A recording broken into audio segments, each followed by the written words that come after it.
90% people ही गोष्ट कधीच करत नाही, फक्त 10% जे करतात. तुला वाटत असेल तुझा प्रॉब्लेम ओव्हर थिंकिंग आहे. No, over thinking is a good thing, but केव्हा जर तू ती गोष्ट लिहितोय. Welcome to series of 10 days of 20 problems जिंचे. हा पेन आणि पेपर आणि जर तुझा ब्रेन काम करतोय, त्याच्यापेक्षा खतरनाक गोष्ट काहीच राहू शकत नाही तुझ्यासाठी. इतका खतरनाक आहे.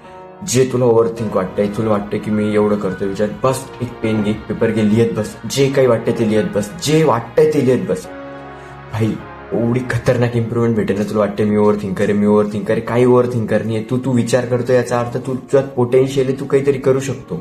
फक्त एवढं की तू ते पेपरवर लिहित नाही, फक्त ते वाया जातंय. ओव्हर थिंकर म्हणजे काय की तू फक्त विचार करतो, त्याच्यावर काही ऍक्शन घेत नाही. जेव्हा तू पेपर घेऊन त्यावर ऍक्शन करशील ना, तेव्हा तुझे अर्धे प्रॉब्लेम तेव्हा सॉल्व्ह होऊन जातील.